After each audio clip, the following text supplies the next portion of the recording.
Hi friends, welcome to our YouTube channel banking Gyan. आज हम बात कर लेते हैं लॉकर की।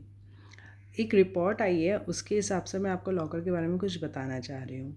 देखिए, लॉकर एक ऐसी सुविधा है जो बैंक प्रोवाइड करती है। आप अपने जो भी चीज़ें हैं वो उसमें रख सकते हैं, ठीक है। अब उसके लिए आपको रेंट पे करना होता है, बट रेंट क्या होता है, लॉकर के साइज़ के हिसाब से डिफरेंट डिफरेंट होता है डिफरेंस बैंक में, ठीक है।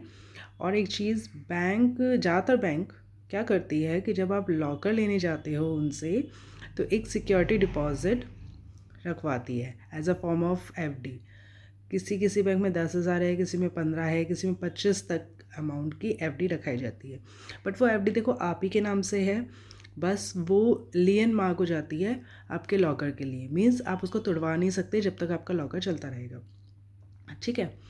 और क्या चीज़ है, वो रिन्यू भी होती रहेगी, उसमें आपको रेट ऑफ इंटरेस्ट भी मिलता रहेगा, सब कुछ ठीक है। बट वो एज अ सिक्योरिटी बैंक के पास डिपॉजिट रहती है, ठीक। एक चीज़ ये हुई। सेकेंड थिंग, आपको कुछ चार्जेस पे करने होते हैं जो एनुअल फीस आप पे करोगे। इसमें एक प्रावधान ये भी होता है कि 3 साल का आपने एक साथ पे कर दिया या 5 साल का एक साथ पे कर दिया, तो कुछ कंसेशंस में उसमें आपको मिल जाते हैं, ठीक है। नेक्स्ट पार्ट ये है कि अभी आरबीआई की गाइडलाइन आई है कि जो भी एग्रीमेंट आप साइन करते हो ना लॉकर लेते टाइम, देखो अब आप लॉकर ले रहे हो तो आप एक एग्रीमेंट साइन करोगे, स्टैम्प पेपर भी लगता है उसके साथ, स्टैम्प ड्यूटी पे करनी होती है और एक एग्रीमेंट लगता है। अब आपका लॉकर चाहे पुराना हो या नया हो, कुछ भी हो, आप at the time of opening the locker आपको स्टैम्प ड्यूटी और एग्रीमेंट पे करना देना होता है। बट दिक्कत क्या है कि अभी फ़िलहाल आरबीआई ने आई थिंक 6 महीने 8 महीने हो गए हैं, एक नया रिवाइज लॉकर एग्रीमेंट लागू किया है।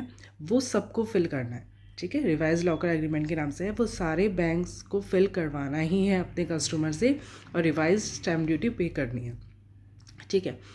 तो और उसकी कट ऑफ डेट जो है वो आ गई है 31 दिसंबर।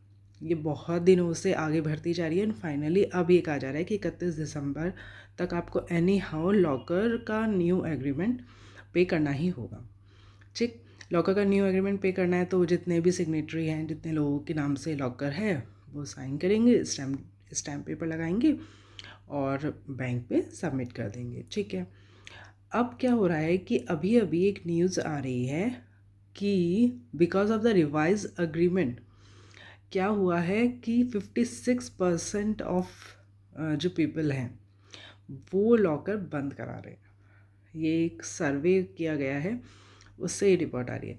वो जाहिर सी बात है, वो इसलिए है शायद कि लोग रिवाइज एग्रीमेंट नहीं पे करना चाह रहे हो, क्योंकि स्टैम्प ड्यूटी पे करनी होगी शायद इसलिए, या फिर लोगों को लग रहा है कोई यूज़ नहीं है।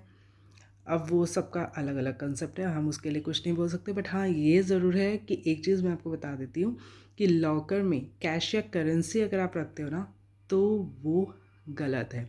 बैंक कभी नहीं कहता कि आप कैश लॉकर में रखिए, ठीक है। बाकी तो अपने लोग अपने जो भी प्रेफरेंशियल जो भी उनकी चीज़ होती है, कोई गोल्ड रखता है, कोई ज्वेलरी रखता है, कोई एफडीज़ भी रखते हैं, तो वो आप अपने हिसाब से रख सकते हो लॉकर में।